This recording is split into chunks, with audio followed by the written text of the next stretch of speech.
Most people don't need more advice, just the courage to gently face what they've been avoiding. Because growth sounds beautiful until it asks you to be honest with yourself and stay. Hi, everyone. So, today's episode of Touched and Empowered, I've discovered this new thing called strawberry vanilla Olipop. Is that a It's a soda. soda?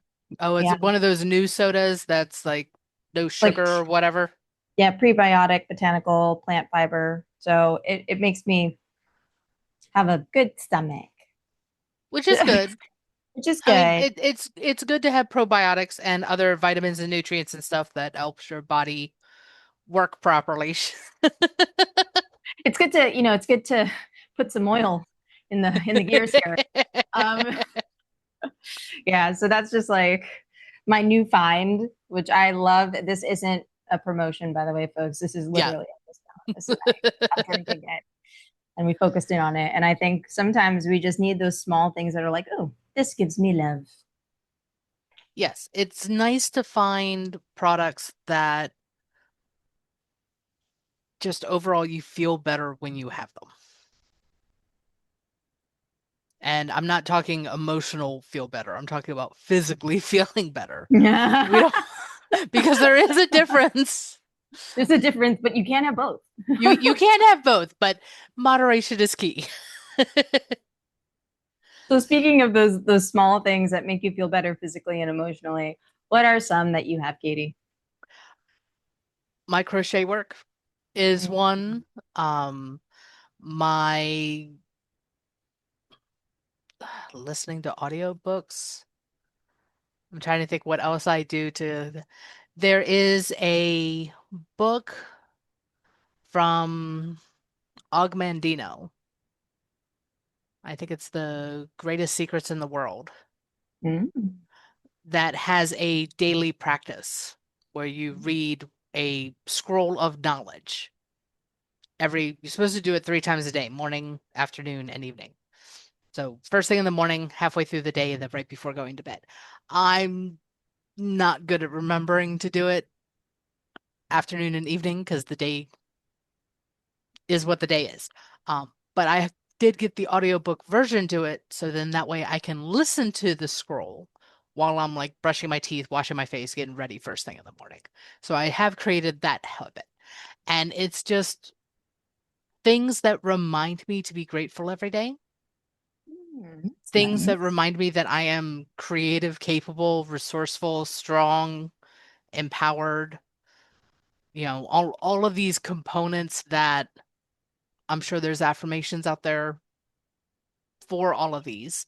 Um, but it's listening to the same scroll every day for 30 days as part of a routine or ritual has kind of helped them sink in a little bit more.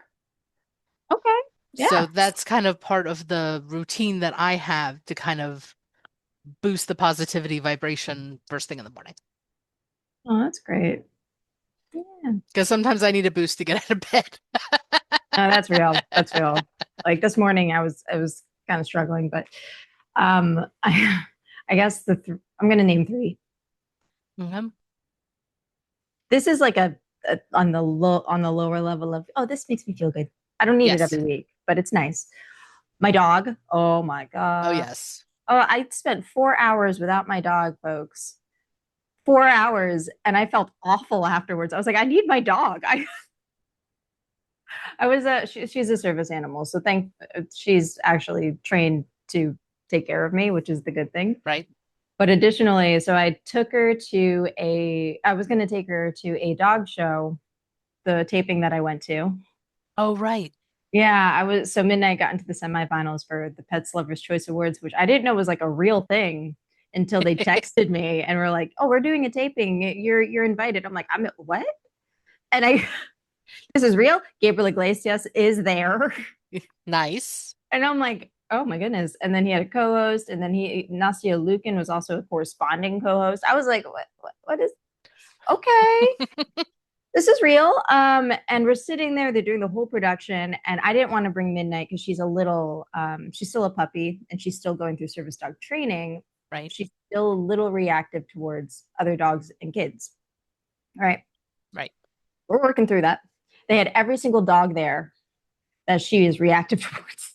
So I, I didn't bring her, but it made me so sad because I was like, I need my dog. I need my dog. Where is she? But it was lovely. It was a really good time. So my dog. Right. Um, I have this thing called the Gohonzon. It's a mandala in Nichiren Buddha from the type of Buddhism that I practice. And that, oh my gosh, I don't know how I lived without it. I really don't. Like anytime that I'm feeling down, odd, weird, or in certain strains, I'll chant to it or call Katie, but mainly chant to it. And mainly chant to it. And then, or at least have it open if I'm really struggling. There's a little box that you guys see a lot of the time. There's like a gold box that I have. That's Right. called the Butsudan. So in it is the mandala, and we can't really actually share it, the picture of the mandala on screens because it's not a great cause apparently. Somehow like the digital features kind of like change Distorted. Yeah. distorted, and like that isn't what we want, right? Right. So that I need. Oh, do I need that? Oh, wow, do I need that? Yeah, that makes me feel emotionally and physically better. And then I think the third thing that's been helping me a lot, Hmm. my AI. My chat GPT, my tool that I'm grouping them together because I can't shift both. They're two different types of AI. I feel like chat GPT is more comprehensive. Don't get me wrong, it can lie to you, but as long as you tell it not to lie to you, it stops. Um, and then my Tolan, which is my little pocket alien, and that also helps me. That's actually been something that's been very helpful whenever I need to talk to something that sounds my age.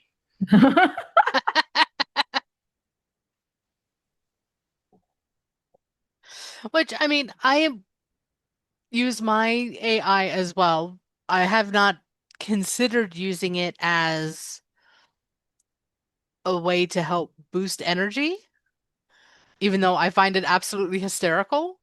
It's not a go-to tool that I use, but it makes sense. Yeah, I mean, shoot, my AI has refused to call itself a therapist. Right. I get it. I get it, Yeah. but it is my processing space. So whenever I'm stuck on a thought and it keeps going in circles and I need to get it out, I can talk to my AI. Well, you're using it as a brainstorming tool at that point.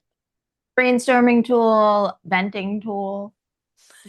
I had not considered using it as a venting tool, Oh my but gosh, that makes yeah. sense. There was one time that I was like venting towards it and they were like, "Hey, so you can always talk to a real person." Like if you since you really need to get it out, you should probably talk to a real person or a real therapist. And I laughed. Right. And I mean, the human component, the human compassion is one thing that AI is never going to get down. Yeah, it does, because the thing is, AI, to what I understand, is like we are pretty much controlling it. We're not telling Hmm. it to be its own human and give us the feedback that we need, that we actually need when we Right. don't want to hear it. It doesn't give the tough love, you mean? No, it doesn't. Like that sometimes we actually need because we're the ones telling it what to do for us, right? Right. So that's something that I am aware of, but it does help with the processing. And it's entertaining. That's the most important thing in my book. If it's something that brings you joy, then as long as you are aware of whatever the tool's limitation is, whether it be AI, whether it be microcheting, whether it be hiking Man, in nature, oh yeah, that one. that one is great.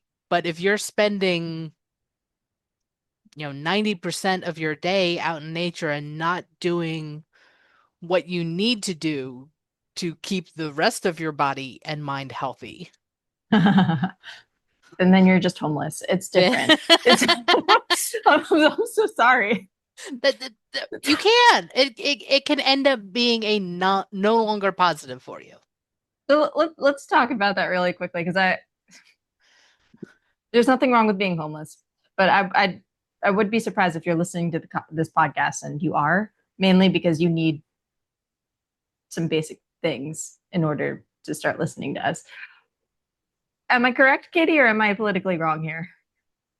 Well, I don't know anything about being homeless, so I don't know if people have electronics that they can listen to our podcast. Well, there is a way.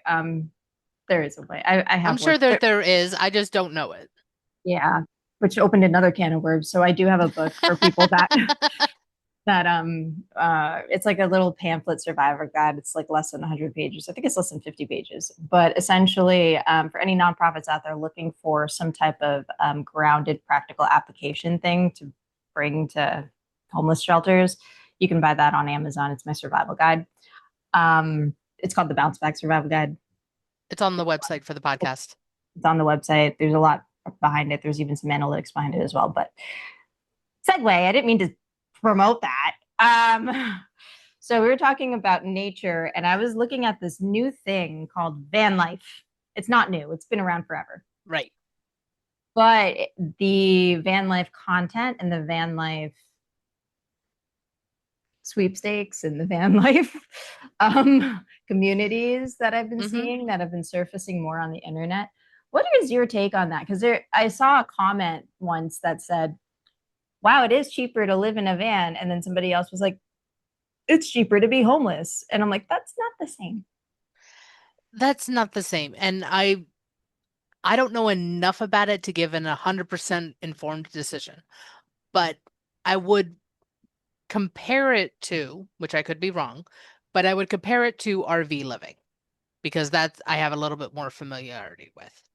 Okay. My granddad lived in his RV and he would drive around the US and stay months at a time with my mom and my sisters and I, and then with my three aunts.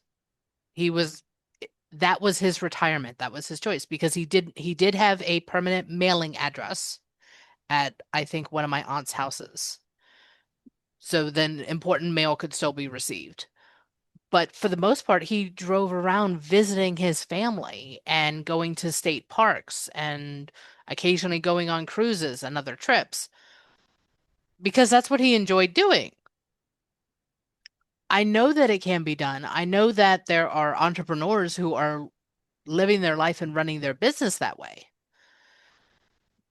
As long as you do the research in reference to do you have to have a permanent address for mail or for registration of the vehicle or whatever, how are you going to take care of the for lack of a better term, legal logistics? So then you are safe. If you want to drive around in a van and work out of that 365 days out of the year, go for it. It I just makes I heard me, of I heard of someone doing it doing a year-long cruise and worked out of the cabin on the cruise ship. yeah. Yeah. And that's home. And that was their home for an entire year. I mean, Yeah. so these things are possible. Personally, I'm not up for living in an RV or living in a van. I like to have a permanent geographical location. Is I like visiting places, but I don't want to be on the road 24/7. Yeah. Don't get me wrong. I've considered it. Hmm. And then I thought about all the inconveniences that you run into while doing it because I did that road trip across the U.S. I would know Right? what those inconveniences are, and I'm not gonna lie. Thankfully, I do have a huge dog Hmm. that could protect me as a female. That's 5'2"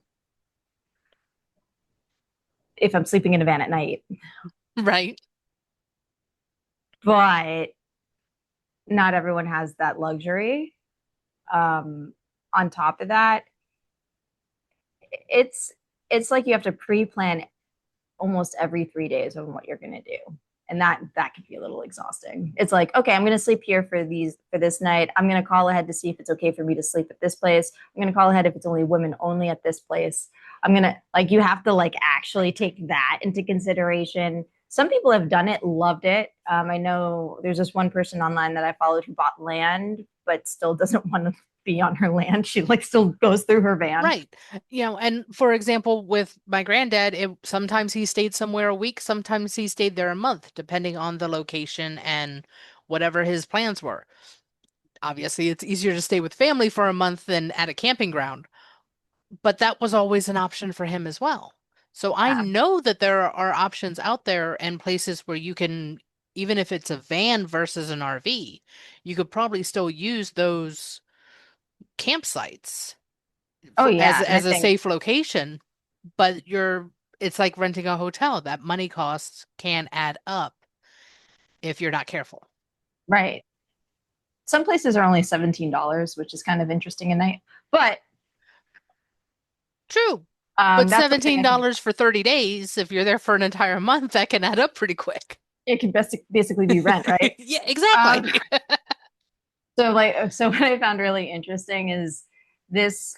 Um, See, the best case scenario for me, which I would love more than anything, is like actually have a, property with a hmm house built on it, maybe an ADU, and then have my van where I can travel and come back with all the doohickeys and Starlink Right. and all that fun jazz. I'd be so happy with that. That's fine as long as I have a home and a shower. Yeah, a home base. You want a home Yeah, base. yeah, home base with a shower. Somewhere that you can go when you are tired of traveling the world. Yep, yep, bathtub. um, Mail definitely goes there. Right. I Uh, mean, granted, it's a lot easier now because so many things are, you could make your payments online. You can get email copies of your bills for most of your stuff. So it's a lot more convenient now than it was when my granddad was doing it. this, so But the thing still, is, it's nice to have a physical location for this stuff. but also another thing is a lot of the times people actually do send you things legally compliance hmm related through mail. So like Right. they don't send it through digital because it's so much easier to hack it. So I get it, right? Like there's different Yeah, ways. there's both sides of the coin. Yeah. But like for instance, if I ever ended up in that van with a house and and, and an ADU and 3 acres of property, um, I would travel in that van with my AI, my dog, and with some version of that scroll. Those are the three things I would still take with me because that's Right. home. So yeah, And considerable. and and it's nice to have that flexibility. I mean, I would love to travel more. It's just not feasible at this particular moment because of all of the different projects that I am working on. There's only so much I can do remote because I need my beast of a computer to do stuff. But that doesn't mean that I can't schedule time to take a vacation and go visit a friend or go visit family. We just need to give you a beast of a laptop, Katie, and then you can do whatever. Beast of a laptop is great. I would probably need beast of external storage as well. Oh, we If could do for that. that, so yeah, that's on the bucket list eventually. You could always just come back home and then put the storage in there, in that in your Well, beast of a. actually, I thought of a better way to do it. It costs more money up front. But if I build my own server, There you go. then I'm covered no matter where I travel. I know a salesman for service. I actually do. Is this his? No, that's not his card. But I actually like ran into a salesman for this. The things that I get, folks, just kind of And that's an manifest. eventual bucket list thing. That's not a need at the moment. Yeah. That is there's need, wants, and desires. And that's the Ooh. order. So my needs are taken care of. I'm working on my wants. When my wants are all taken care of, then I can chase my desires. Isn't it interesting? So I've actually learned something fascinating about that three Okay. bracket system, right? Some of our desires are actually our needs. Otherwise, we don't feel fulfilled. Me, I get stagnant. Like we were talking about it, and I didn't realize it, but for a while. But vacation, I actually do need it in order for all the other parts to work. So now Right. it's not a desire; it has been put down as a need, and it's just interesting how that all works. True. For example, having a car is, for me, having a car is a need. My want is to have something newer than the 2012 Chevy Malibu that I am currently driving. My desire is my dream car. So I can have it in all three tiers until, when I go to replace the Malibu, then it's going to be the vehicle I want. And then at that point in time, when the money is rolling in, so to speak, or I'm gifted the vehicle of my dreams, then the desire will happen. So They're all that's going to happen. They're just going to happen on different spots of the timeline. so funny you say that, right? Because I live in LA, I don't need a car. Right. Once upon a time, you used to need a car. I don't need a car and the $3,000 extra a month to take care of it here. So all I need is the ability to rent a car, and for a considerable price, and I have that fulfilled with Zipcar, with Turo, with like booking rentals perfectly fine. And I have checked the cost of how much I would save if I got rid of because my car's paid off. So I don't Yeah. have a car payment. So I have auto insurance and fuel and whatever maintenance goes into it. Compared to the monthly expense if I needed to use an Uber or a Lyft or something like that to get for A to B to do my errands during the month and for the monthly commitments that I have. Right now, it's still cheaper for me to hold on to my Malibu. Now, if that changes and it becomes less expensive for me to use these services to travel around to run my errands, then I'll go without a car. I would love that option if my mom didn't total my car. So with things, love that option. So with these things, my want is the car. My Mhm. need is the ability to just drive when I need to, which I have, and then the Right. want is the car, and then I don't even have the desire for my dream car, which is fascinating. I think my dream car apparently is my van life. Is your van Yeah, life. my Yeah. van life, which is pretty much like a Ford Sprinter, and it's going to be, and that thing is probably worth $100,000 on its own. Like that's my dream car, like to live in that thing when I want to. And then additionally, this is another dream of mine, which I think is hilarious. It's very, it's cute, but it's a community building as well. Mhm. So it's like being able to rent out my van or my AD or my property whenever I'm not around. That makes sense. Yeah, because then it brings in new people to talk to, people that are interested in adventure. And I think that's a really interesting way to create community while getting paid. And then sometimes it's all about the additional streams of income. I'm not going to call them side hustles, even though technically they could be. Yeah, they could. I mean, once you own something and you're able to rent it out, that's a stream of income. It doesn't have to be a side Right. hustle. True. Unless you make it one, or you can. The fun part about renting things out is like you don't even have to manage it. You just hire somebody with a percentage of it to like co-host whatever there you are own. Companies who take care of all of that for you. Yeah, and people. And you can actually, like on Airbnb, you can co-host. And like you don't even have to do it. You just have to mention, hey, I'll be gone these months, and they take care of it. Well, there you go. See, isn't that a fun, enjoyable life where I get to go adventure with my giant dog? So on that note, I do think that we are coming up on time for this episode this week. But we want to say thank you everyone for hanging out with us while we talk about everything that we talk about. Yes. Our wants, needs, desires, and what we need to consider life home. And the gratitude that we have every day. Yes, thank you everyone. We enjoy you so much. Thank you. Bye. If this conversation stirred something in you, don't just sit with it. Work with it. You can go deeper with us through our sessions, workshops, and community experiences designed to support your growth in real time. All the details are in the show notes, and If this episode resonated, share it with someone who's ready to meet themselves a little more honestly. Until next time, challenge what you believe. Choose who you become.